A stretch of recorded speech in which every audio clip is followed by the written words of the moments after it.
నమస్తే ఫ్రెండ్స్.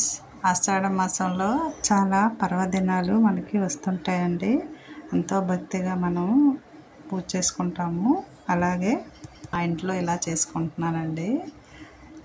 చక్కగా ముగ్గు పెట్టాను. ముగ్గు పెట్టి పసుపు కుంకుమ వేసుకొని అమ్మని పెట్టేసుకుంటున్నానండి. అంటే ఈ నెలలో వారాహి అమ్మ పూజలు కూడా చేసుకుంటారు. కానీ నేను ఇలాగా ఆది జగదాంబ తల్లిని పూజ చేసుకుంటున్నానండి. ఏ అమ్మైనా ఆ అమ్మే కదండి. అయితే ఇంకో విషయం ఏంటంటే మనం మూడం వచ్చింది కదండి ఈ నెలలో. అందుకోసమని మేము దేవాలయంకి వెళ్ళి పూజ చేసుకుంటున్నాము. మనకి అమ్మ అనుగ్రహం ఎలా ఉంటే అలాగా పూజ చేసుకుంటామండి. తప్పనిసరిగా ఇలాగ పూజా సామాగ్రి పువ్వులు ఇలాగా పెట్టుకున్నాను. ఫలాలు కూడా మనకి చివరైపోతుంది కదండి, మామిడి పళ్ళు కూడా.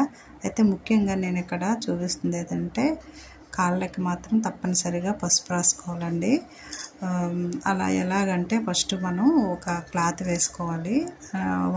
నీటిలో పసుపుని కలపాలండి.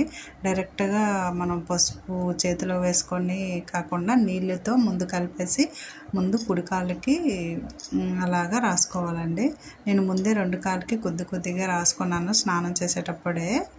అయితే చక్కగా ఇలాగా మనం రాసుకోవడంలో చాలా మంచిదండి. ఇంకా ఏంటంటే అరికాళ్ళకి గోరింటాకు కూడా పెట్టుకోవాలండి. నేను అలాగే పెట్టేసుకున్నాను. చేతులకి ఆషాఢంలో చేతులకి కూడా తప్పనిసరిగా పెట్టుకోవాలి.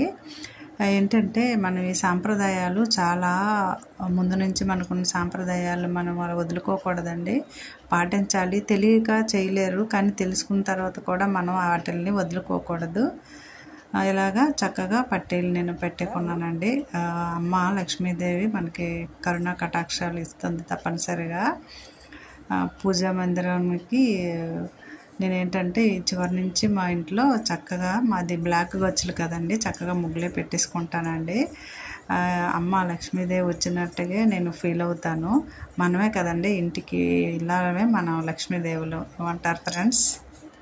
చేతికి మంచిగా మట్టి గాజులు, కాళ్ళకి పట్టీలు ఉంటే అమ్మ చాలా కటాక్షాన్ని మనకి ఇస్తుందండి.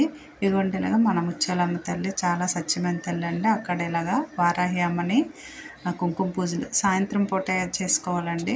ముందు వీడియోలో మీకు చెప్పాను కదా, అదే శుభమైన సమయం అండి. ఇక మన ఇంట్లో దీపారాధన అండి. అమ్మ ఆది జగదంబ తల్లిని నేను పెట్టుకున్నాను. మేము మనాలి టూర్ వెళ్ళేటప్పుడు ఆ దేవాలయంకి వెళ్ళామండి. కాకపోతే ఎక్కువ సమయం మేము అక్కడ ఉండలేదు. ఇలాగ అమ్మని తీసుకొచ్చాను. అప్పటి నుంచి పూజ చేసుకుంటానండి. అన్నపూర్ణాదేవి, ఆది జగదంబ మాతని, మన లక్ష్మీదేవిని అలాగా వరుసగా పెట్టి నేను పూజ చేసుకుంటున్నానండి. నైవేద్యంగా మామిడి పళ్ళు అండి. ఇంకా చివరైపోయాయి కదండి మనకి. ఆఖరు ఫలం దొరికినంతలో మనం చక్కగా అమ్మకి ప్రసాదించి మనం కూడా ప్రసాదాన్ని స్వీకరిద్దాము. అయితే ఇలా ఉంటుండగా ఈ ఆషాఢంలో వచ్చే పర్వదినాలు అనుకున్నాం కదండి, నేను ఇలా తెలియచేస్తున్నాను. ముఖ్యంగా మనకి పూరి జగన్నాథ స్వామి అంటేనే పూరి అని మనకి గుర్తొస్తుంది కదండి. ఆ స్వామికి చక్కగా స్వామిని చూసారా ఇలాగా అలంకరిస్తారండి. అమ్మని, సుభద్రమ్మని, బలరామస్వామిని, కృష్ణయ్యని. ఈ స్వామి గురించి చెప్పాలంటే చాలా ప్రత్యేకతలు ఉన్నాయండి. ఈ దేవాలయానికి మనం వెళ్ళి జగన్నాథ స్వామి ఆలయానికి వెళ్ళి ఈ నెలలో వెళ్తే అన్ని తీర్థయాత్రలు మనం దర్శించుకున్నట్టేనండి. మనకి ఈ నెలలో జూన్ 27వ తేదీనే మొదలైందండి ఈ రథయాత్ర. అలాగే జూలై 5వ తేదీతో ముగుస్తుంది. వీలైన మట్టుగా మనం వెళ్ళి దర్శించుకుంటే చాలా మంచిదండి. అలాగే మా అమ్మ ఆది జగదంబ తల్లిని దర్శనం చేసుకొని మనకి కరుణా కటాక్షాలు ఇవ్వాలని ప్రార్థిద్దాము. ముఖ్యంగా ఏంటంటే అమ్మకి నేను చెప్పినట్టుగా కాళ్ళకి పసుపు ఉండాలండి. అలాగే చేతికి మట్టి గాజులు ఉండాలి. గోరింటాకు తప్పనిసరిగా చేతులకి కాళ్ళకి కూడా పెట్టుకోండి. నేను వీడియో అప్లోడ్ చేశాను, మీరు షార్ట్ వీడియో చూసే ఉంటారు. అలా చేయాలండి. అమ్మకి అన్నిటికంటే ఇష్టమైంది ధూపం అండి. ధూపం తప్పనిసరిగా వేసుకుంటే మనకి ఎలాంటి దుష్ట శక్తులు దిష్టిలు ఏమీ మనకి రావండి. ఇవ్వండి ఇలాగ ఈ ధూప్ స్టిక్స్ ఇలా ఉన్నాయి కదా, ఇవి గుగ్గులంతో పాటు సాంబ్రాణితో పాటు వస్తున్నాయండి.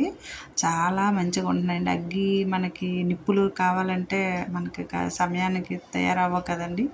ఇలా మనం పెట్టి ఇలాగ వెలిగించుకుంటే అబ్బా ఎంత మంచిగా సువాసన వస్తుందండి.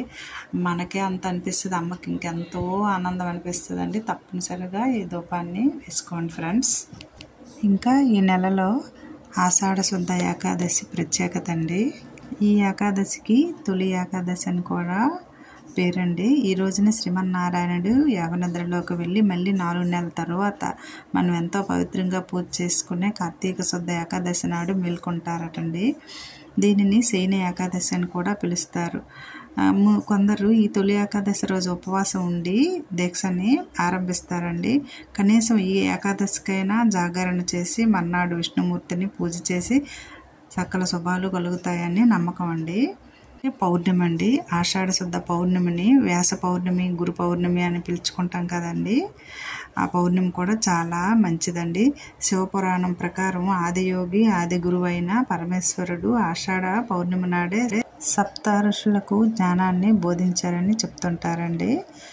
ఇలాగా ఈ ఆషాఢంలో చాలా మనకి పర్వదినాలు వస్తాయి, తప్పనిసరిగా చేసుకోవాలండి. ఇంకా ముఖ్యం ఏంటంటే బోనాలు పండగ అంటారు కదండి, అది ఎక్కువగా తెలంగాణలో జరుగుతుందండి. అంతేకాదండి మా సైడ్ కూడా శ్రీకాకుళం, విజయనగరం, విశాఖపట్నం సైడు ఇటువైపు కూడా మేము బోనాల పండగని అమ్మవారికి సమర్పించుకుంటామండి. బోనము అంటే భోజనము అనే అర్థం అండి. చాలా బాగా చేసుకుంటామండి. ఇంతకుముందు నేను ఒక వీడియో అప్లోడ్ చేశాను, షార్ట్ వీడియో. డప్పులు, మోతలు, గజ్జెలు, సవ్వళ్ళు, అలాగే ఆ గ్రామ దేవతలందరికీ అన్నయ్య ఉంటారు కదండి, పోతురాజు గారు, అతని తాలూకు విన్యాసాలు, ఇలా వేడుకలతో ఉత్సాహంతో చాలా బాగా జరుగుతాయండి. ముఖ్యంగా ఈ ఆషాఢ మాసంలో కూడా చేస్తారు ఇలాగా ఈ బోనాల పండగని. ఈ నెలలో చాలా ప్రత్యేకతలు ఉన్నాయి కదండి. అలాగే నేను ఇంట్లో దీపారాధనకి పాలుని నైవేద్యంగా పెట్టి అందులో బెల్లం కానీ పంచదార కానీ వేస్తానండి. కొంచెం నేతిని కూడా వేస్తాను. అలా చేస్తానండి పూజని. ఆ పూజ చేసినంతసేపు ఎంతో ఆనందంగా అనిపిస్తుందండి. ఆనందమే కాదండి, ఆరోగ్యం కూడా. మనకి ఎలాంటివి మనసులోకి ఏమీ రానివ్వద్దండి. ఎప్పుడు ఈరోజు ఎలాగుందో అలాగే మనం చక్కగా సంతోషంగా అమ్మ దీవెనలు మనకు ఉంటాయండి. తప్పనిసరిగా మనం పూజ చేసుకుందాము. అయితే ఈ వీడియో నచ్చితే మాత్రం తప్పనిసరిగా లైక్ చేయండి ఫ్రెండ్స్. సబ్స్క్రైబ్ చేయని వాళ్ళు ఉంటే సబ్స్క్రైబ్ చేసుకోండి, నన్ను ఎంకరేజ్ చేయండి. ఇలా మంచి మంచి పూజ వీడియోలతో మీకు ముందుకు వచ్చేస్తుంటాను. మీరు చాలా బాగా చేస్తుంటారు, చేయరని కాదు. నేను ఇలాగా మీకు చూపించాలని ఎంతో సంతోషంగా వీడియో అప్లోడ్ చేస్తానండి. Okay friends.